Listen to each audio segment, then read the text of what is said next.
La mujer revestida de sol. Según el reporte de las apariciones de Guadalupe, estas están posiblemente ligadas al desarrollo primero de México y parece que existen evidencias que han tenido una gran influencia en el curso de su historia. En 1519, las fuerzas españolas, capitaneadas por Hernán Cortés, llegaron a las orillas de la Confederación de Ciudades-Estados conocidos como el Imperio Azteca, tomando ventajas de las disensiones existentes entre ellos desde muy antiguo. Cortés fue capaz en 2 años de capturar y destruir la famosa isla-ciudad de Tenochtitlán, ejecutar a Montezuma, su rey, y subyugar al imperio, después de lo cual los misioneros de la Iglesia Católica Romana extendieron las fronteras del territorio. Ya para 1528, la corona había establecido un centro ejecutivo de poder llamado la Audiencia. Inicialmente, estos invasores de piel blanca fueron bien recibidos, pues los aztecas habían gobernado tiránicamente, pero la primera audiencia fue tan cruel que superaron en abuso al tratamiento de estos, y fue tal la falta de condescendencia a los nativos que pronto brotes de rebelión para controlar la jurisdicción de la audiencia y para defender a los habitantes locales de abusos. Carlos V designó hombres piadosos. El fraile franciscano Juan Zumárraga fue nombrado como el primer obispo del Nuevo Mundo. Zumárraga pronto se dio cuenta de que la insurrección general se había ido de las manos, por lo tanto imploró a la Virgen por ayuda y le pidió insistentemente que le mandara algunas rosas de Castilla como signo de que sus oraciones habían sido oídas. Fue en esta ciudad donde la Virgen hizo su entrada en las Américas y al corazón de los indios aztecas.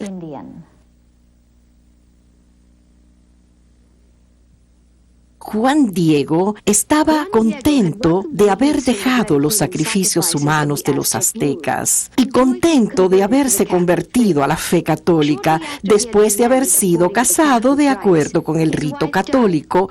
Su esposa murió dejándolo viudo a la edad de 57 años.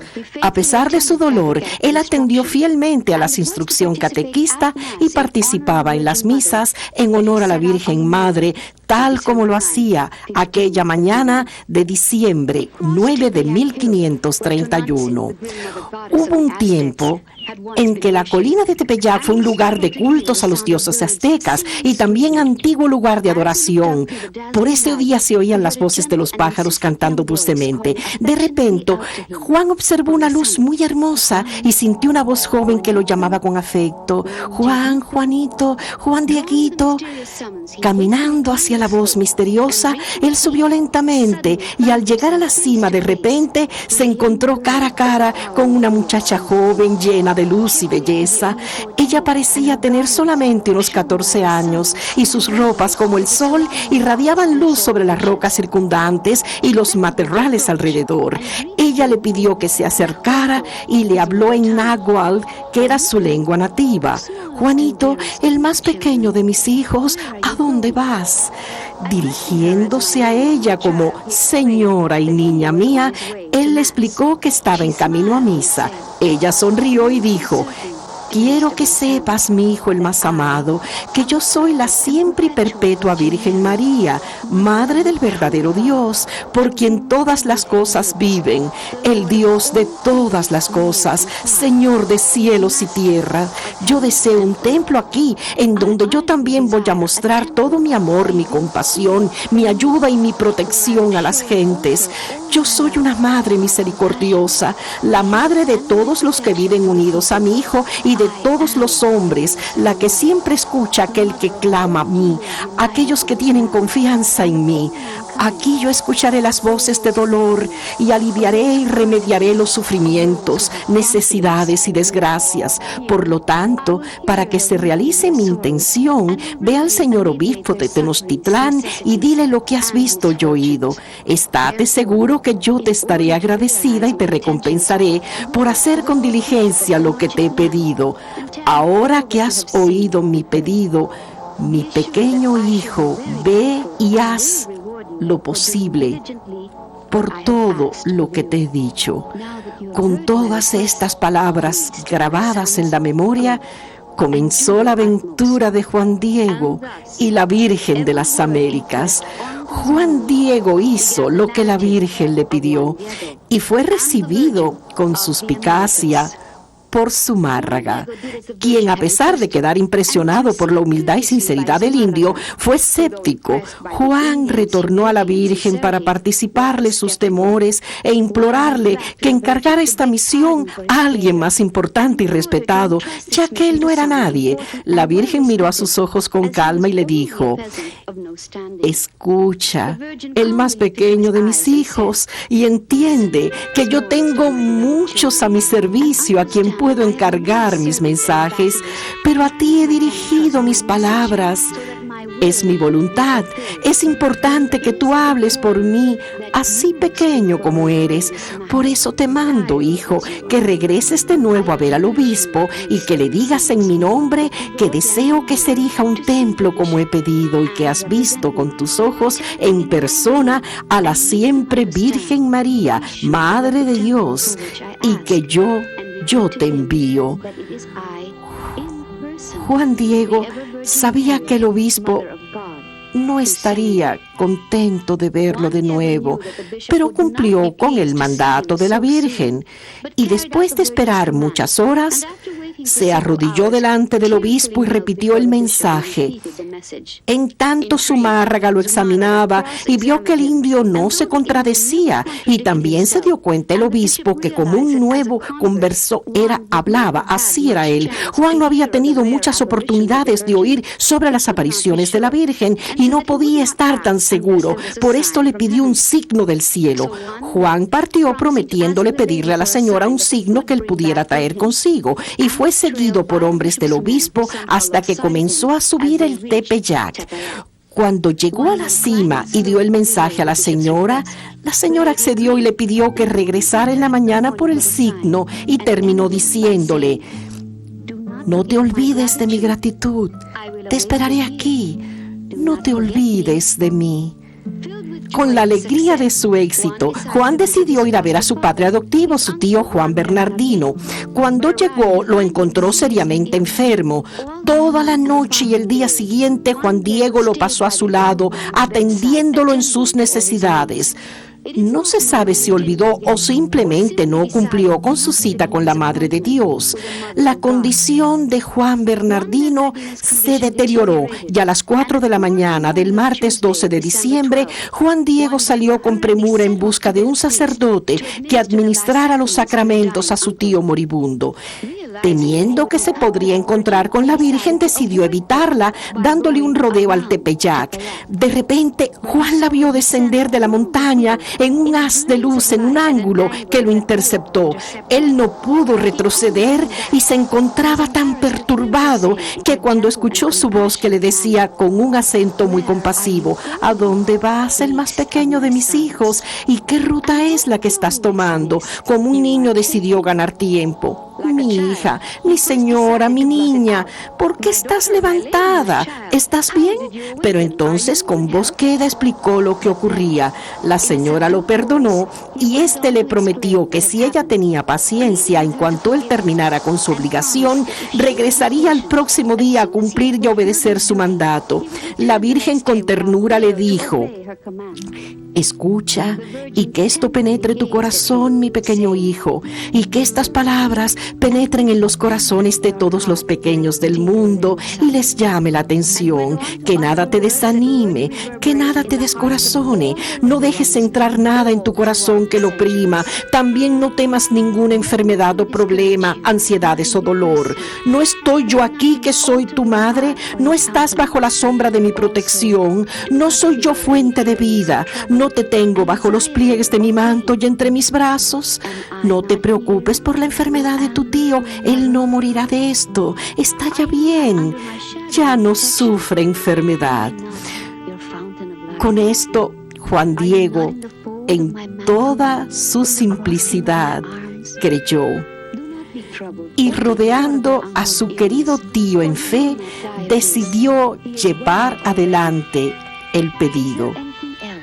No encontrando Juan nada en el congelado suelo rocoso, ella le señaló a la cima, donde encontraría una gran profusión de rosas de Castilla, y cargándola en su tilma, las trajo a ella, y con sus propias manos ella las arregló y amarró la tilma detrás de su cuello para que no se desparramaran.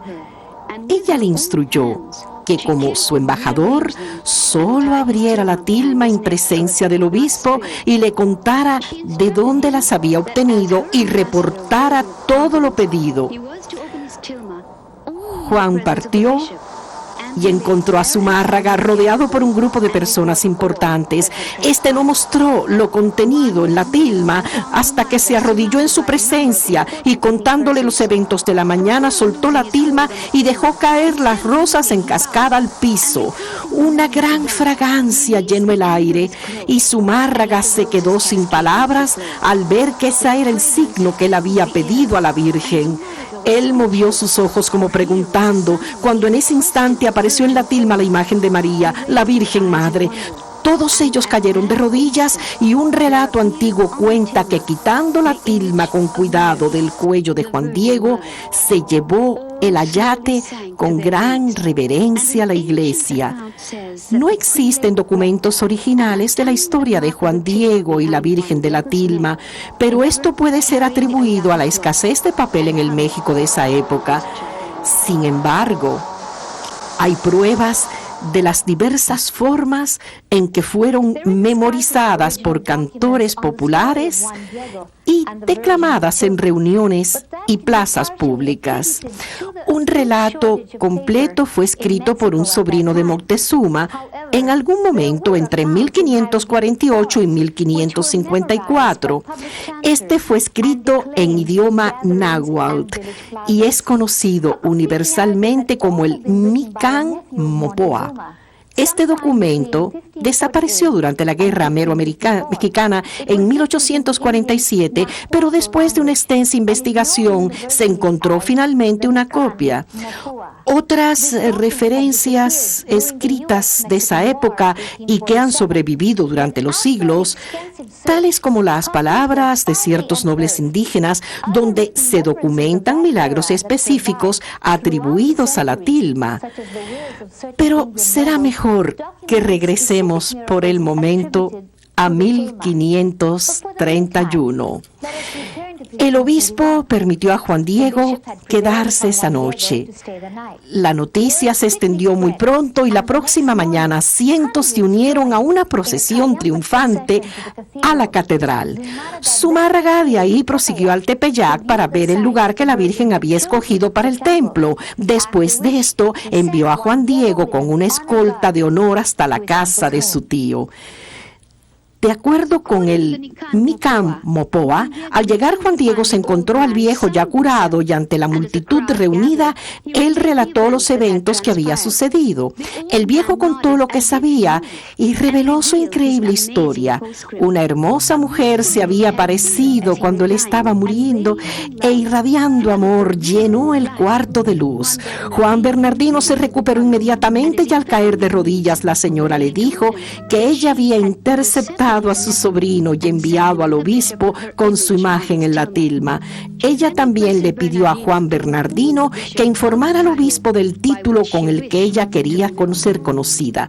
Cuando Juan Bernardino, tío de Juan Diego, quien había sido curado milagrosamente por la Santísima Virgen, fue preguntado por el obispo Zumárraga, obispo de Tenochtitlán, que era el nombre original de Ciudad de México, él le contestó lo que ella le pidió contar al obispo. El obispo escuchaba sin entender. Él había sido asignado hacía poco a México. Él entendió que ella quería que se le llamara y también se nombrara la sagrada imagen como la Siempre Virgen, Santa María de Guadalupe. Es el documento indio Micán Mopoa, donde la imagen es llamada por el tío Juan Bernardino, pero es obvio que este no está en concordancia con el obispo, porque la forma no es la misma. El vocablo Guadalupe no existe en la lengua náhuatl, ni entre los mexicanos. Ellos no tenían ningún sonido para G o Gua, Guadalupe. Ellos no podían decir Guadalupe, no tenían D para Guadalupe. Guadalupe, no lo podían pronunciar. Por lo tanto, ¿qué fue lo que él dijo ya que no fue Guadalupe?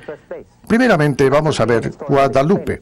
Tenemos que entender el hecho de que Zumárraga había llegado de Sevilla y por esos tiempos, en el siglo XVI y aún antes, se había descubierto una imagen de Nuestra Señora que había sido escondida de los árabes cuando estos invadieron la península. Ellos descubrieron esta imagen de la Santísima Virgen en los bancos del río Guadalupe, en Badajoz, Andalucía, España. Cuando el obispo Zumárraga oyó de labios de Juan Bernardino que ella era la siempre Virgen Santa María de Guadalupe, o como fuera, él entendió Guadalupe. Él pensó en la Virgen de Guadalupe. ¿Qué fue lo que se dijo? Pregúntale a los indios. Los indios la llaman Topolimancil, Guadalupe.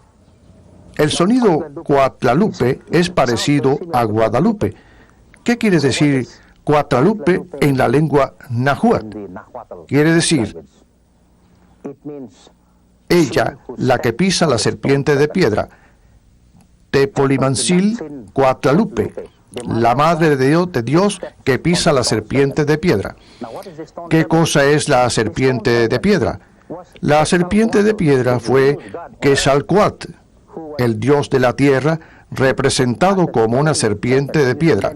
Verán muchas de estas imágenes en las pirámides de México, donde se hacían sacrificios humanos. Cuando ella dijo,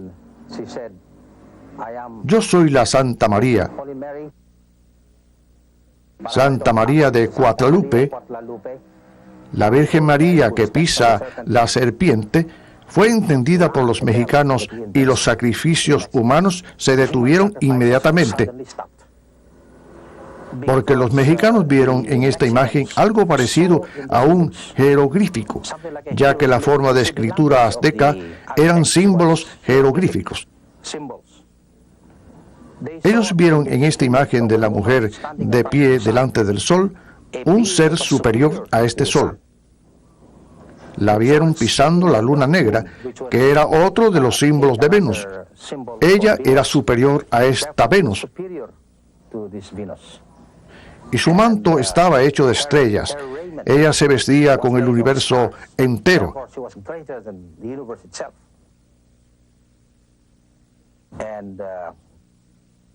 Esto fue una Biblia instantánea para ellos, un catecismo instantáneo. De una vista vieron todo y vieron instrumentalmente en la mujer la salvación de esta nación. Seguidamente vieron que todo esto, que Guadalupe era superior a todos los símbolos celestiales y que al mismo tiempo ella no era Dios. Su cabeza estaba inclinada en una dirección, por lo tanto, había alguien que era superior a ella. Esta es la explicación de por qué en estos 6 o 7 años 6 millones de mexicanos se bautizaron. Fue una verdadera conquista. El reporte de la aparición de la Santísima Virgen dice que la nación india está electrificada y las sumas que se dan es de casi 6 millones de mexicanos pidieron ser bautizados. Más misioneros españoles fueron asignados a México. En esos tiempos, los ritos bautismales eran más largos y elaborados. Se puede imaginar todo lo que tuvieron que hacer. Cuando se leen estos reportes, se conoce de estos trabajos. No solo en el bautismo, sino se conoce de los matrimonios, las demandas para casar cientos de mexicanos con 6 millones de bautizados. Los franciscanos tuvieron mucho trabajo los siguientes años. Juan Diego iba con ellos y los ayudaba en la evangelización de México. Cuando se lee la historia del mundo, se coincide que en estos tiempos Martín Lutero en Alemania rompía con la Iglesia Católica con el inicio de la Reforma. Él quiso reformar la Iglesia Católica y comenzó el luteranismo, que se llevó 6 millones que se unieron a él. ¡Qué coincidencia! Al mismo tiempo, 6 millones de nuevos católicos nacían en las Américas. Cuando se lee la historia del mundo, coincide que en estos tiempos Martín Lutero en Alemania rompía con la Iglesia Católica con el inicio de la Reforma. Él quiso reformar la Iglesia Católica y comenzó el luteranismo, que se llevó 6 millones que se unieron a él. ¡Qué coincidencia! Al mismo tiempo, 6 millones de nuevos católicos nacían en las Américas. El obispo construyó una capilla temporal y el 26 de diciembre de 1531 la tilma fue llevada en una procesión triunfal al Tepeyac. En el regocijo del momento, una flecha fue lanzada al aire, cayendo sobre uno de los espectadores y matándolo instantáneamente. El hombre muerto fue llevado y depositado ante la imagen y todos oraron por un milagro. La Virgen no decepcionó a sus hijos y españoles y mexicanos se abrazaron con gran alegría y asombro al momento en que el hombre muerto abrió sus ojos y se puso de pie totalmente recuperado. El obispo Zumárraga nombró a Juan Diego cuidador de la nueva capilla y el azteca dedicó alegremente el resto de su vida a esta ermita y a propagar el mensaje de su señora. Él vivió con gran austeridad y humildad y pronto fue tenido por sus gentes como un hombre santo. Murió el 30 de mayo de 1548 y muy pronto su amigo el obispo Zumárraga se le unió junto a la Virgen del Tepeyac en la eternidad. Juan Diego se ganó el honor de sus gentes y muchos padres mexicanos aún bendicen a sus hijos diciendo: que Dios te haga como Juan Diego. No siendo suficiente después de casi 500 años, la Iglesia Católica concedió honor a este humilde hijo en un rito de beatificación que tuvo lugar en 1990, cuando Juan Pablo II, vicario de Cristo en la tierra, en una visita pastoral a México, le honró junto a la Virgen de Guadalupe.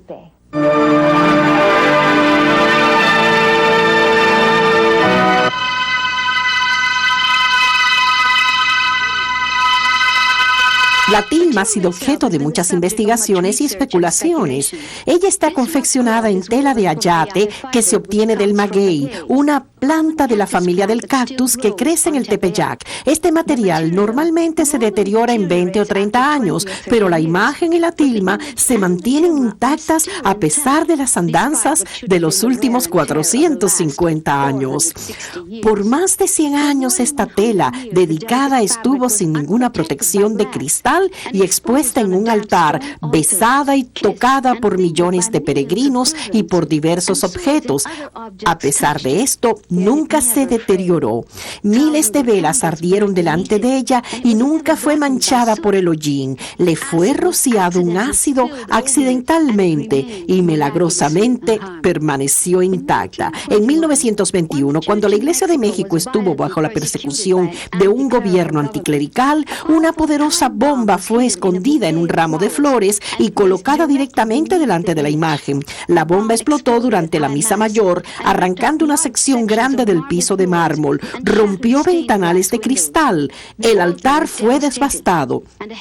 Una cruz de hierro macizo fue doblada como si fuera goma, pero la imagen no fue tocada y hasta el cristal que la cubría permaneció intacto. Milagrosamente, ninguno de los celebrantes y ningún miembro de la congregación fue herido seriamente.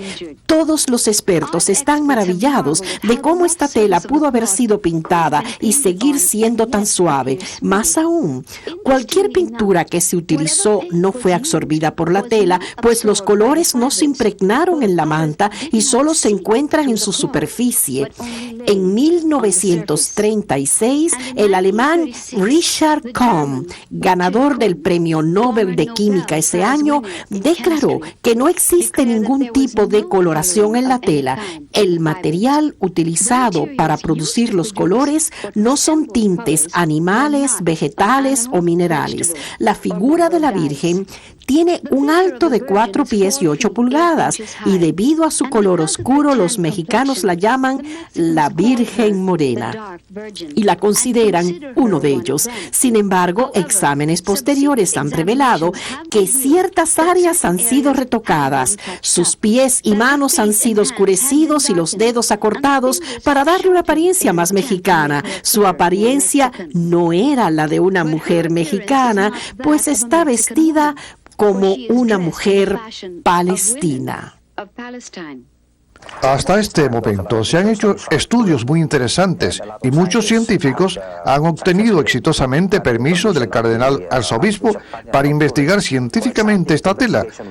Muchos estudios están casi por terminar sobre esta tilma o tela de cactus y sobre la preservación de la imagen aparecida. Hay una investigación científica muy limitadas, nada parecido a la sábana de Turín, pero hay muchas misiones fotográficas para determinar si la imagen es falsa o no, si está pintada o no. Se utilizan los rayos infrarrojos que se usan para encontrar si una pintura es falsa o no, o en busca de si alguna firma de autores están detrás del trabajo. Esto se está haciendo hoy e indica que sí, que hay marcas en la imagen. Por ejemplo, se han pintado sobre ella los rayos del sol que fueron agregados.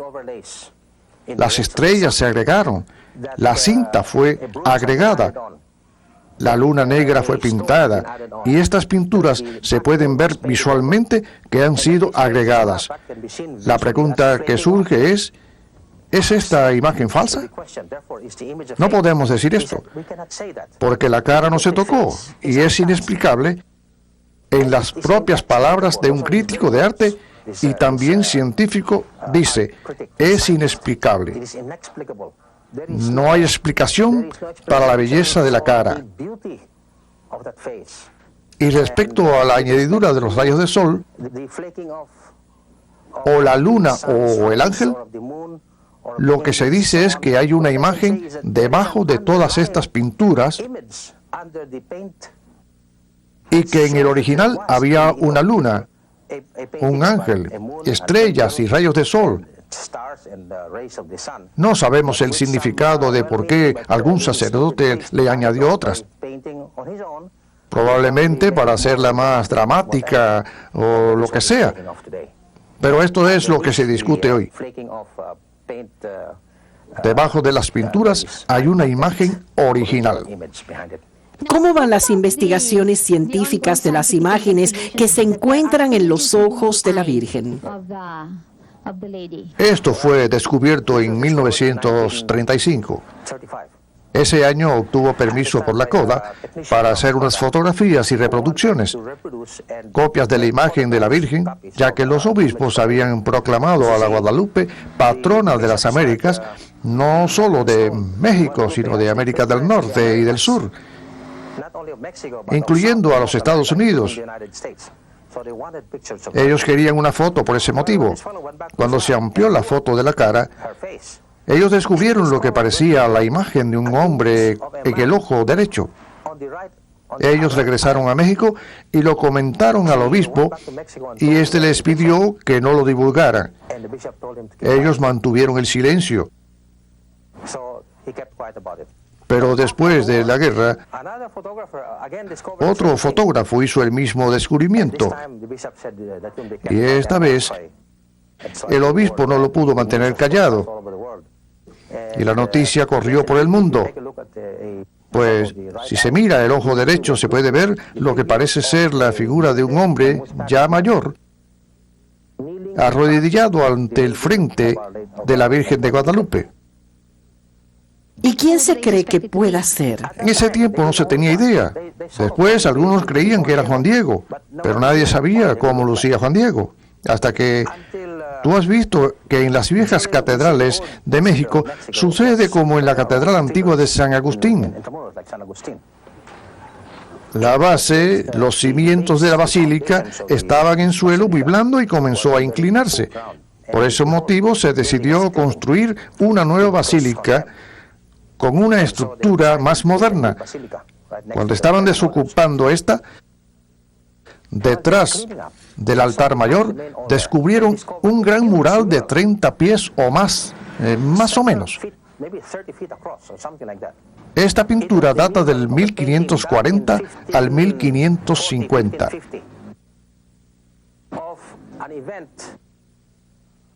En ella se describía el traslado y la relocalización de la imagen de la tilma desde el oratorio del obispo Zumárraga a la capilla que se había construido, y se puede ver la celebración de los indios con muchos personajes de México presentes. Allí estaban el obispo Zumárraga, también estaba Cortés, Juan Diego también, Juan Bernardino se encontraba en esta pintura, y por primera vez supimos cómo lucía Juan Diego en realidad. Y es exacto a la pintura del ojo. ¿Y ahora se cree que también hay otras imágenes? Bueno, gracias a los trabajos de computadoras, los científicos ópticos han reducido la imagen a piezas, y ellos dicen que han podido detectar en el otro ojo la imagen de Zumárraga, la imagen del traductor, la imagen de una mujer india que probablemente estaba allí en ese tiempo, la de un niño y otras gentes. Pero estamos esperando los resultados. Es fascinante. Hoy la tilma está protegida por un cristal a prueba de fuego y está localizada en una estructura especial y segura detrás del altar principal. Esta es inspeccionada una vez al año y se abre solo por instrucción del cardenal de Ciudad México. Una estera movible permite que todos tengan una vista de ella al pasar, pues la Virgen de Guadalupe sigue siendo honrada y venerada por millones de mexicanos. Su imagen se pudo encontrar hasta en las puertas de los taxis. La frase de "todos los caminos van a Roma" se pudiera aplicar a Guadalupe, pues cada diciembre cientos de miles de sus hijos caminan para honrar a la Madre y se construyen espacios especiales para los peregrinos que llenan las calles y avenidas de la ciudad y caminan a la basílica. Pero aún en días ordinarios, la nueva basílica es visitada por miles de creyentes. Misas se celebran cada 30 minutos. Desde temprano en la mañana hasta las 7 de la noche día a día. La antigua basílica, que fue dañada en el último terremoto, es ahora remodelada para museo y su reconstrucción va despacio, muy despacio. El museo detrás de ella está abierto al público y también puede ser tomado por lo que es un muestrario de la fe católica.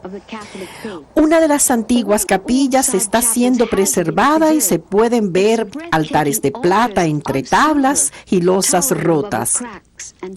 Es impresionante las pinturas a mano detallando miles de curas milagrosas, favores otorgados y protecciones especiales de esta Madre compasiva. Y tal como los indios antiguamente utilizaron jeroglíficos en sus peticiones, hoy en día algunos mexicanos otorgan exvotos ornamentales que simbolizan un pedido o una oración escuchada, y se pueden ver estos objetos religiosos en los terrenos que rodean la basílica. Estos han sido recolectados por la iglesia y arreglados como los trabajos de los antiguos aztecas y enmarcados para ser colgados en las paredes del museo. Detrás de la basílica está el camino a la colina del Tepeyac y una antigua capilla sigue marcando el lugar donde la Virgen señaló a Juan Diego que se recogiera las rosas. De este mismo lugar se pueden observar los techos de esta ciudad congestionada y hoy nosotros podemos contemplar el paisaje que vio Juan Diego aquel día. Mientras tanto, lo más maravilloso de todo esto son las mismas gentes que en toda su simplicidad de fe e ingenuidad vienen a visitar a la Madre, algunos a dar gracias, algunos a confiar, otros a pedir, algunos con la promesa de vivir una vida mejor y otros solamente a mirar, pero sobre todo para presentar ellos como familia a los recién nacidos, para que sean bienvenidos por la Madre a la familia de Dios. Después que comenzó la conversión del México pagano y se conoció el hecho, la Virgen de Guadalupe fue pronto conocida en todo el mundo, aún en lugares tan lejos como un pequeño archipiélago que fue nombrado en honor del rey Felipe de España. El comercio de los galeones hicieron esto posible. Y existe un documento en las arcas de la ermita de Guadalupe donde se cuentan parroquias y provincias que fueron puestas bajo su amparo por los padres agustinos que establecieron misiones en las Filipinas. Estos archivos no solo indican demográficamente lugares como Aguamali, Tondo y Cebú, sino que también dan una idea del rápido crecimiento de la Iglesia Católica en las Filipinas. En las paredes del Museo de Guadalupe hay una enorme reproducción de la Virgen de la Tilma y las inscripciones debajo nos dan la prueba de que esos países se consagraron a la Virgen de Guadalupe.